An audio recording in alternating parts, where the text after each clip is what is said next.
Day 10 of the 12 Days of Christmas DIYs, and today we're making a designer-inspired pinecone tree. This project is elegant, festive, and it costs a fraction of a price you would pay at high-end stores. Let me show you how to make your own. I've always loved the look of pinecone trees.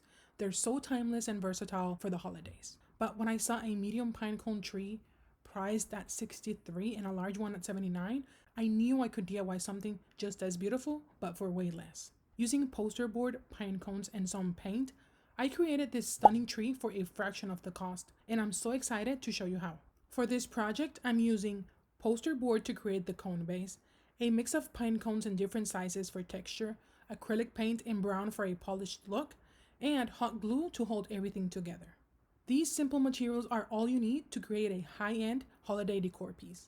My goal is to make a medium-sized pine cone tree that looks chic and cohesive.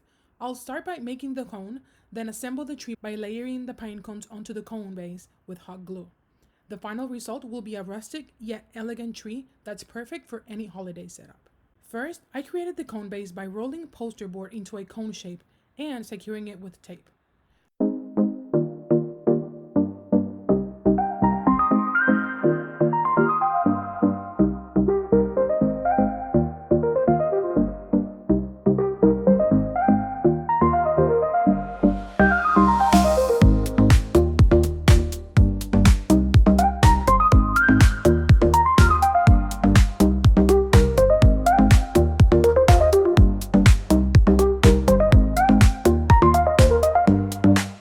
Next, I painted the cone using brown acrylic paint to give it a uniform, polished look. This step helps tie everything together and makes the final tree feel more cohesive. The biggest challenge? Layering the pine cones evenly while keeping the tree balanced. It's all about starting at the bottom and working your way up, making sure there are no gaps on each row to cover the cone underneath.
Once all the pine cones were glued on, the tree came to life.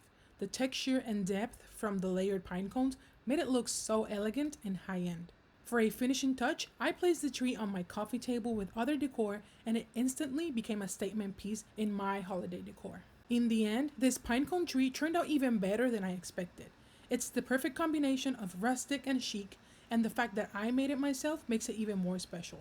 This project reminded me that you don't need a big budget to create something beautiful, just a little time and creativity. Thanks for watching day 10 of my 12 Days of Christmas DIYs. Tomorrow, I'll show you how to make a snow scene in a vase that's both magical and easy to create.